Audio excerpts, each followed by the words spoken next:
নমস্কার বন্ধুরা, Rama village food চ্যানেলে সবাইকে স্বাগত জানাই। আজকের রেসিপি রুই মাছের কালিয়া। রেসিপিটি খুবই সহজ। আর রেসিপি বানানোর জন্য এখানে আমি 400 গ্রাম রুই মাছ নিয়েছি। মাছগুলো কেটে বেছে ধুয়ে পরিষ্কার করে নিয়েছি। আর লবণ হলুদ পরিমাণ মতো মাখিয়ে 10 মিনিট মতো রেস্টে রেখে দিয়েছিলাম। অপরদিকে উনানে কড়াই বসিয়ে দিয়েছি। আর কড়াইটা গরম হলে দিয়ে দিয়েছি পরিমাণ মতো সরিষার তেল। এবার মাছগুলোকে এক এক করে উল্টে পাল্টে ভেজে নিব।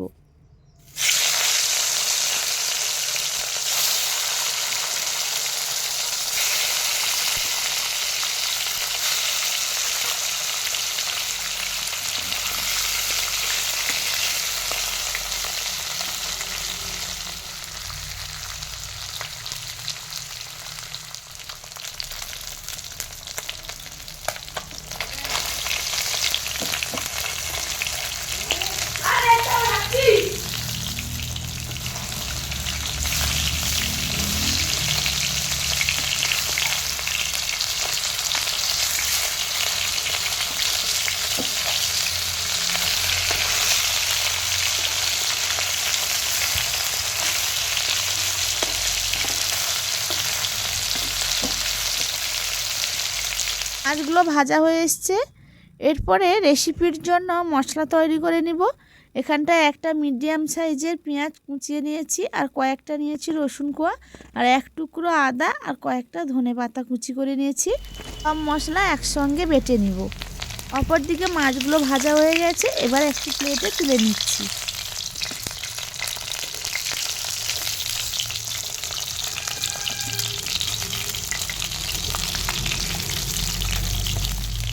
বন্ধুরা, কে কোত্থেকে আমার রেসিপিগুলো দেখছো অবশ্যই কমেন্ট করে আমাকে জানাবে। তোমাদের একটা কমেন্টে রিপ্লাই দিতে আমার কিন্তু দারুণ লাগে। আর যে সকল বন্ধুরা আমার চ্যানেলটিকে এখনও সাবস্ক্রাইব করোনি তাদের কাছে অনুরোধ রইল চ্যানেলটিকে সাবস্ক্রাইব করে আমার পাশে থাকবেন। বলতে বলতে কিন্তু মাছগুলো ভাজা হয়ে গেছে, আমি তুলে নিয়েছি। আর মশলাটাও পেস্ট করে নিয়েছি। অপরদিকে একটা মিডিয়াম সাইজের টমেটো আর 4 থেকে 5টা কাঁচা লঙ্কা কেটে নিয়েছি। এবার সেই কড়াইতে আরও খানিকটা তেল দিয়ে টমেটো আর কাঁচা লঙ্কাটি প্রথমে দিয়ে দিলাম। এবার টমেটোটা যতক্ষণ না গলে যাচ্ছে ততক্ষণ পর্যন্ত নাড়াচাড়া করতে হবে।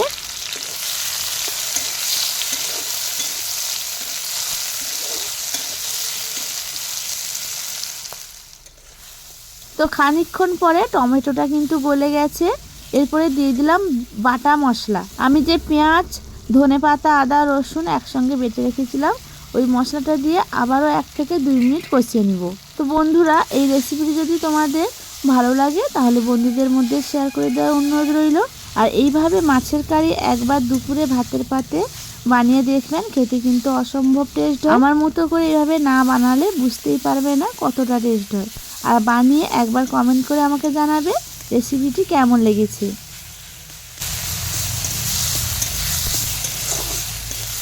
বলতে বলতে কিন্তু মশলাটা কষানো হয়ে গেছে। এরপরে দিয়ে দিচ্ছি পরিমাণ মতো লবণ, তারপরে দিয়ে দিচ্ছি পরিমাণ মতো হলুদ 1/2 চামচ মতো, তারপরে দিচ্ছি 1/2 চামচ মতো লঙ্কার গুঁড়ো। এরপরে খানিকটা মশলা ধোয়া জল দিয়ে মশলাটা আরও একবার কষিয়ে নিব।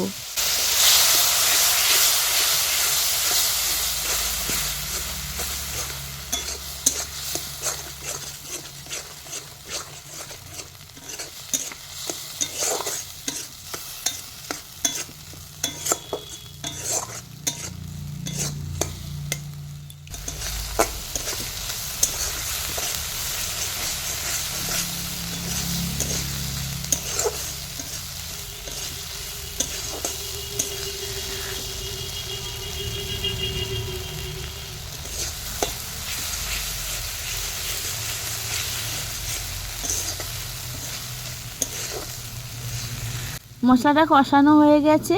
এবার এই বাটির 2 বাটি জল দিয়ে দিব।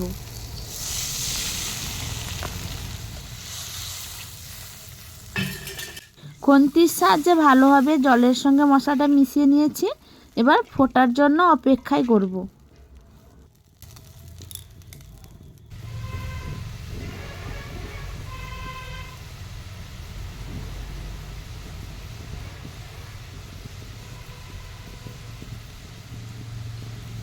ঝোলটা ফুটে উঠেছে, এরপরে ভেজে রাখা মাছগুলো এক এক করে দিয়ে দিব। ভেজে রাখা মাছগুলো দিয়ে আরও খানিকক্ষণ ফোটার জন্য অপেক্ষা করব।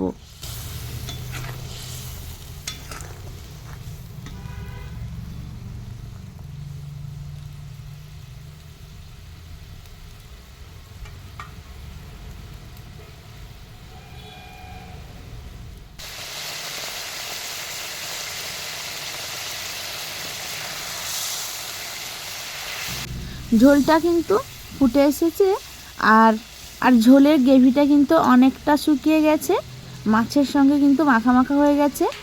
আর এরপরে কিন্তু লবণটা তোমরা অবশ্যই চেক করে নেবে। রেসিপিটি কিন্তু আমার একেবারে রেডি হয়ে গেছে। এরপরে আমি প্লেটে একটা নামিয়ে নিব। তো আজকের রেসিপি তোমাদের কেমন লাগলো? নিশ্চয়ই ভালো লেগেছে। আর যদি ভালো লাগে তাহলে একটা কমেন্ট করবেন আর বন্ধুদের মধ্যে শেয়ার করে দিবেন। তো আজকের রেসিপি এখানটায় শেষ করছি। ফিরে আসবো নতুন কোনো রেসিপি নিয়ে। সবাই ভালো থাকবেন, সুস্থ থাকবেন।